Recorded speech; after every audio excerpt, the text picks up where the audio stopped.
पंडित रामधन तिवारी को परमात्मा ने बहुत धन संपत्ति दी थी, किंतु संतान के बिना उनका घर सूना था। धन धान से भरा पूरा घर उन्हें जंगल की तरह जान पड़ता। संतान की लालसा में उन्होंने ना जाने कितने जप तप एवं विधान करवाए और अंत में उनकी ढलती उम्र में पुत्र तो नहीं किंतु एक पुत्री का जन्म अवश्य हुआ। तिवारी जी ने खूब खुले हाथ से खर्च किया। सारे गांव को प्रीति भोज दिया गया। महीनों घर में ढोलक ठनकती रही। कन्या ही सही, पर इसके जन्म से तिवारी जी के निसंतान होने का कलंक धुल गया। कन्या का रंग गोरा चिट्ठा, आंखें बड़ी बड़ी, चौड़ा माथा और सुंदर सी नासिका थी। उसका नाम रखा गया सोना। सोना का लालन पालन बड़े लाड प्यार से होने लगा। सोना के 7 साल की होने पर तिवारी जी ने घर में एक मास्टर लगाकर सोना को हिंदी पढ़वाना आरंभ किया। सोना ने थोड़े ही समय में रामायण महाभारत पढ़ना आरंभ कर दिया। ज़्यादा पढ़ाकर उन्हें सोना से कोई नौकरी तो करवानी नहीं थी, इसलिए सोना का पढ़ना बंद करवा दिया गया। अब सोना 9 वर्ष की सुकुमार सुंदर बालिका थी। उसकी सुंदरता और सुकुमारता को देखकर गांव के लोग कहते, तिवारी जी, आपकी बेटी देहात के लायक नहीं है, इसका विवाह तो कहीं शहर में ही करना। सुनते हैं शहर में बड़ा आराम होता है। तिवारी जी की बहन जानकी का विवाह तो गांव में ही हुआ था, किंतु इधर कुछ समय से वह शहर में जाकर रहने लगी थी। जब कभी वह शहर से चौड़े किनारे की साड़ी, आधी बाँह का लेस लगा जैकेट, पैरों में काले काले स्लीपर पहनकर आती तो सारे गांव की स्त्रियां दौड़ दौड़ कर उसे देखने आती। जानकी के पति नारायण ने मिल में नौकरी कर ली थी। उसे 20 रुपये माहवार मिलते थे। अब वह देहाती ना था, 16 आने का शहरी बाबू बन गया था। जब कभी गांव में जाता, कान में इत्र का फाहा जरूर रखता। गांव वालों को अपने जीवन से शहर का जीवन ही सुखमय और शांतिदायक मालूम होता। इन सब बातों को देखकर और सोना की सुकुमारता को देखते हुए सोना की मां नंदो ने निश्चय कर लिया था कि मैं अपनी सोना का विवाह शहर में ही करूंगी। किंतु सोना को कुछ ज्ञान नहीं था। वह तो अपने देहाती जीवन में ही मस्त थी। वह दिन भर स्वच्छंद फिरा करती। कभी कभी वह समय पर खाना खाने आ जाती और कभी कभी खेल में खाना भी भूल जाती। सुंदर चीज़ें इकट्ठी करने और उन्हें देखने का उसे व्यसन सा था। गांव में उसे अपने जोड़ की कोई लड़की ना मिलती, इसलिए किसी लड़की से उसका अधिक मेल जोल ना था। नंदो को सोना की स्वच्छंद प्रियता पसंद ना थी, किंतु वह सोना को दबा भी ना सकती थी। जब कभी वह सोना को इसके लिए कुछ कहती तो तिवारी जी उसे आड़ों हाथ लेते, कहते लड़की है, पराए घर तो उसे जाना ही पड़ेगा, क्यों उसके पीछे पड़ी रहती हो, जितने दिन है खेल लेने दो, तुम्हारे घर जन्म भर थोड़ी बनी रहेगी। लाचार नंदो चुप रह जाती। सोना ने 13वें साल में पैर रखा, किंतु तिवारी जी का ध्यान इस तरफ था ही नहीं। एक दिन नंदो ने उन्हें छेड़ा, सोना के विवाह की भी कुछ फिक्र है? तिवारी जी चौंक से उठे, बोले, सोना का विवाह? अभी वह है कै साल की, किंतु यह कितने दिन चल सकता था? लड़की का विवाह तो करना ही पड़ता है। इधर सोना अभी भी निरी बालिका ही थी। वह राजा रानी का खेल खेलती। अब उसके अंग प्रत्यंग से धीरे धीरे यौवन का प्रवेश हो रहा था, किंतु सोना को इसका ज्ञान नहीं था। सोना का विवाह तय हो गया। वर की आयु 22 साल की थी। वह सुंदर, स्वस्थ एवं चरित्रवान युवक थे। वे एक प्रेस में नौकरी करते थे। 75 रुपये माहवार तनख्वाह पाते थे। घर में एक बूढ़ी माँ को छोड़कर और कोई ना था। बिहार के रहने वाले थे। कुछ ही दिनों से यूपी में आए थे। पर्दे के बड़े ही पक्षपाती और पुरानी रूढ़ियों के कायल थे। नाम था विश्वमोहन। जब तिवारी जी ने विश्वमोहन एवं उनके घर को देखा तो उनकी खुशी का ठिकाना ही ना रहा। विश्वमोहन बाबू पूरे साहब ही दिखते थे। उनके घर के सभी खिड़की दरवाज़ों पर चिक पड़ी हुई थी। जमीन पर एक दरी बिछी हुई थी, जिसके बीच में एक गोल मेज थी। मेज के चारों तरफ कुर्सियां थीं। सुंदर सुंदर प्यालों में मेज पर बैठकर चाय पीने का तिवारी जी के जीवन का यह पहला अनुभव था। चाय पीने के बाद तिवारी जी ने 2 गिन्नियाँ परीक्षा में देकर शादी पक्की कर दी। रास्ते में नारायण ने कहा, घर में देखा कितना पर्दा है। इनकी माँ बूढ़ी हो गई है, मगर मजाल है जो कोई परछाई भी देख ले। तिवारी जी खुशी खुशी घर लौटे। घर आकर उन्होंने नंदो के सामने वर के रूप और गुण का बखान किया तो नंदो फूली न समाई। वह जैसा घर और वर अपनी पुत्री के लिए चाहती थी वैसा ही उसे मिल गया। इसके लिए उन्होंने परमात्मा को धन्यवाद दिया और नारायण को मन से आशीर्वाद दिया। सोना ने जब सुना कि उसका विवाह हो रहा है तब वह दौड़कर आई। उसने माँ से पूछा, माँ, विवाह कैसा होता है और क्यों होता है?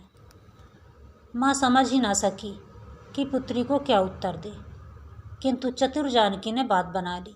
वह बोली, विवाह हो जाने पर अच्छे अच्छे गहने कपड़े मिलते हैं, इसीलिए विवाह होता है। सास के घर जाना पड़ता है।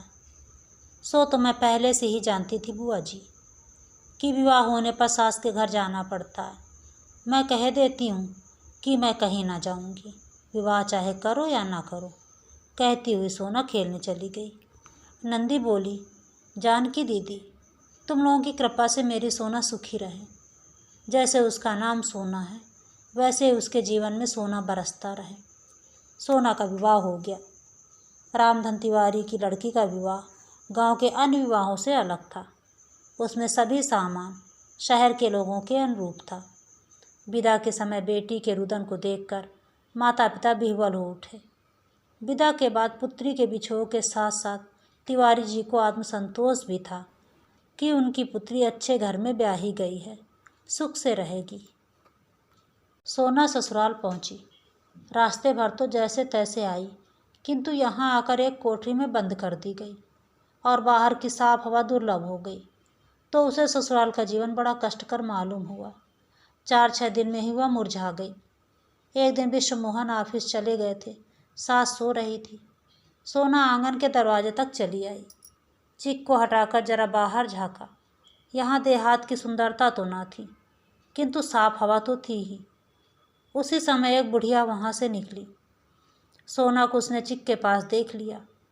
उसने आकर उसकी सास से शिकायत की, विष्णु की अम्मा, तुम्हारी बहू के लक्षण अच्छे नहीं हैं।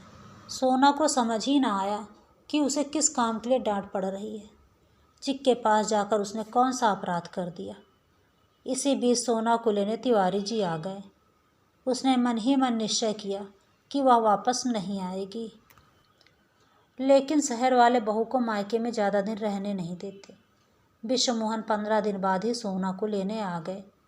वे जब आ रहे थे तो उन्हें रास्ते में सोना पेड़ पर चढ़ी मिली। उसके साथ और भी बहुत से लड़के लड़कियां थे। सोना का सिर खुला था। सोना को विश्वमोहन ने देखा, किंतु वह उन्हें ना देख पाई। पत्नी के रंग ढंग उन्हें ना सुहाए और उन्होंने निश्चय किया कि अब वे अपनी पत्नी को यहाँ ना भेजेंगे। फिर सोना ससुराल चली आई। सास ने गृहस्थी का सारा भार सोना पर डालकर गृहस्थी से छुट्टी ले ली। सोना ने कभी घर का काम ना किया था, अतः उसे बहुत कठिनाई हुई। धीरे धीरे उसे काम का अभ्यास हो गया। घर में रात दिन बंद रहने की आदत ना थी। बाहर जाने के लिए उसका मन व्याकुल रहता। बाहर चना जोर गरम या अन्य आवाज़ सुनकर वह व्याकुल हो जाती। अपना यह जीवन उसे कैद खाने के समान लगता।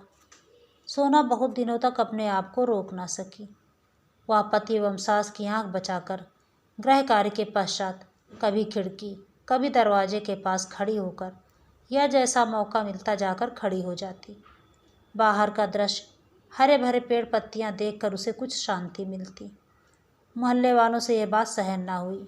कल की आई हुई बड़े घर की बहू सदा खिड़की दरवाजों से लगी रहे। पुराने विचार वाले पर्दे के पक्षपातियों को सोना की हर बात में बुराई नजर आने लगी। इसी बीच किसी काम से सोना की सास को कुछ दिनों के लिए गांव जाना पड़ा। अब पति के ऑफिस जाने के बाद वह स्वच्छंद हिरनी की तरह फिरा करती। कोई रोक टोक करने वाला तो था नहीं। कभी कभी वह चिक से बाहर भी चली जाया करती। आसपास की कई औरतों से उसकी जान पहचान भी हो गई।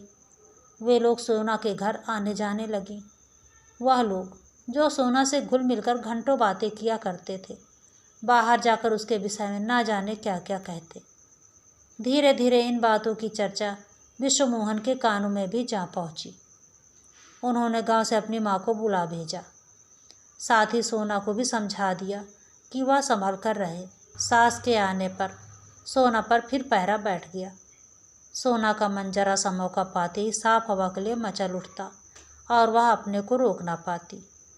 सख्त पर्दे में रह पाना उसके लिए कठिन हो गया। एक दिन विश्वमोहन को शहर से बाहर किसी काम से जाना पड़ा। सास खाना खाने के बाद लेट गई। सोना ने गृहस्थी का काम समाप्त करने के बाद कपड़े बदले और एक पुस्तक पढ़ने बैठ गई। पुस्तक कई बार पढ़ी हुई थी, इसलिए उसका मन उस पुस्तक में नहीं लग रहा था। उसी समय ठेले वाले ने आवाज़ दी, हर माल बिकेगा 2 पैसा। किताब फेंककर सोना दरवाजे की तरफ दौड़ी। ठेले वाला दूर निकल गया था।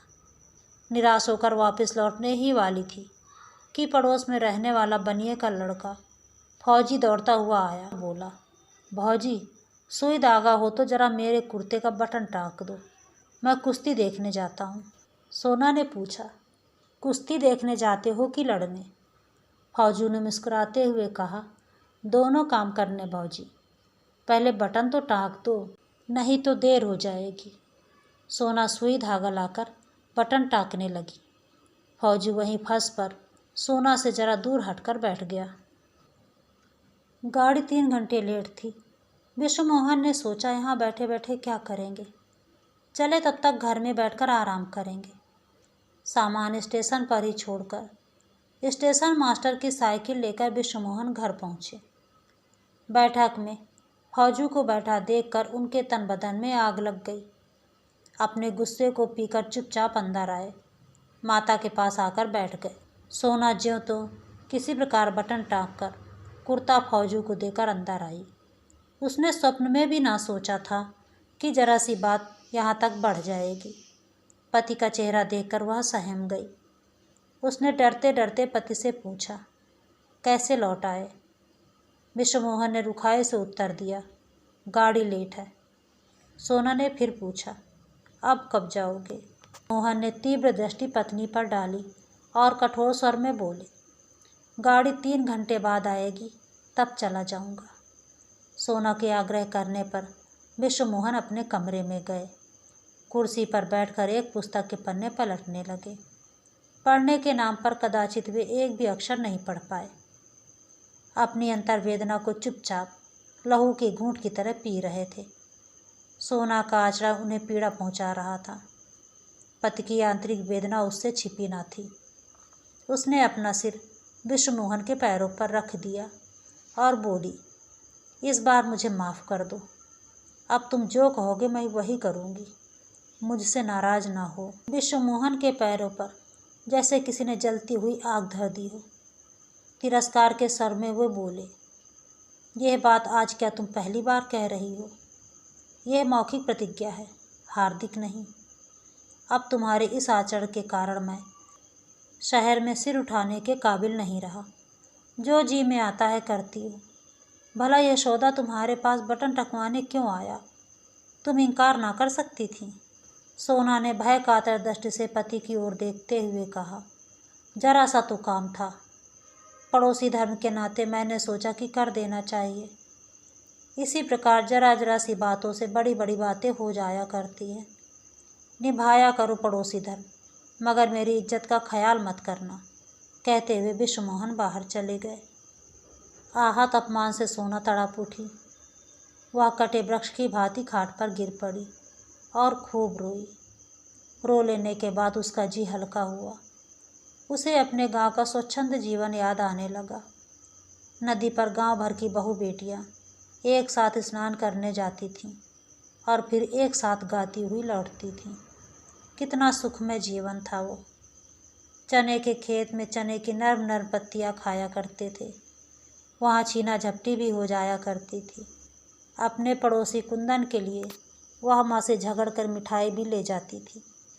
क्रोशिया से एक सुंदर गोल बटुआ बनाकर उसने कुंदन को दिया था। कुंदन की भाभी नई नई ब्याह कर आई थी। वह भी उन लोगों के साथ स्नान करने जाती थी, साथ बैठकर झूला भी झूलती थी। फिर मैंने ऐसा कौन सा पाप कर डाला कि इन्हें शहर में सिर उठाने की जगह नहीं रही। यदि किसी का कुछ काम कर देना पाप है तो शायद यह पाप जाने अनजाने मुझसे होता ही रहेगा। मेरे कारण उन्हें पग पग पर लांछित होना पड़े। तो मेरे इस जीवन का मूल्य ही क्या। ऐसे जीवन से तो मर जाना ही अच्छा है। मैं घर के अंदर पर्दे में नहीं बैठ सकती, यही मेरा अपराध है ना। इसी कारण तो लोग मेरे आचरण में धब्बे लगाते हैं।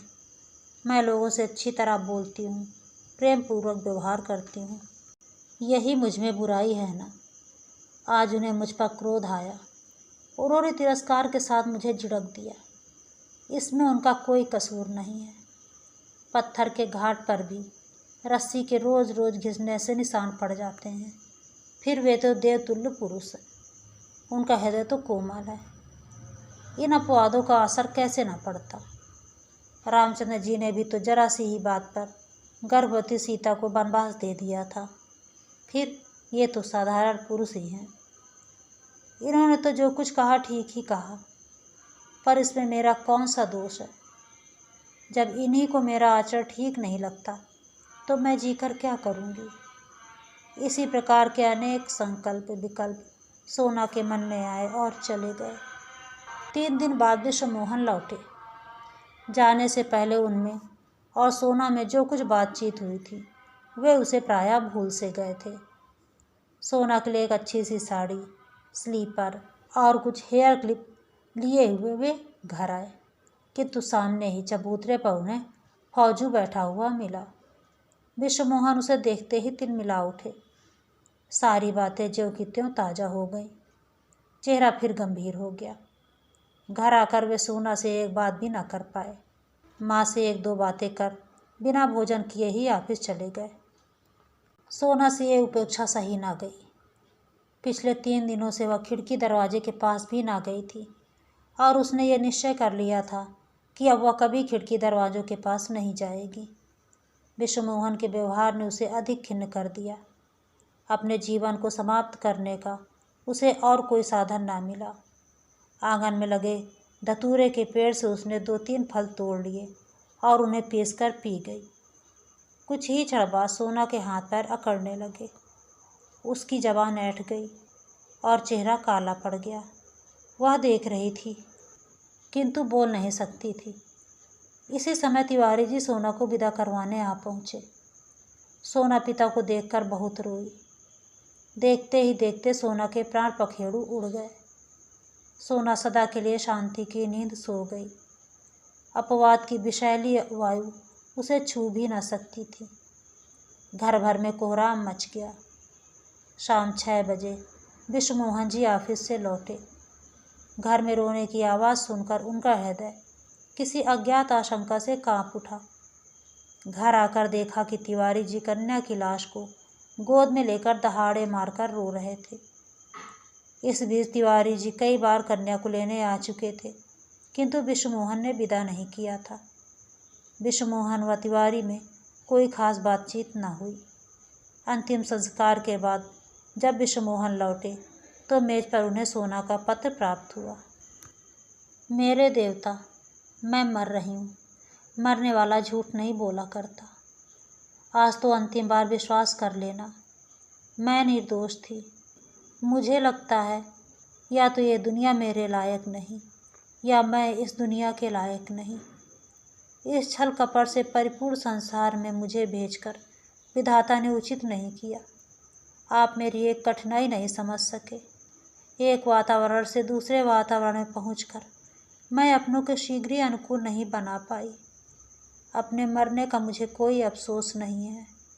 दुख है तो केवल इस बात का कि आपको मैं सुखी ना कर सकी।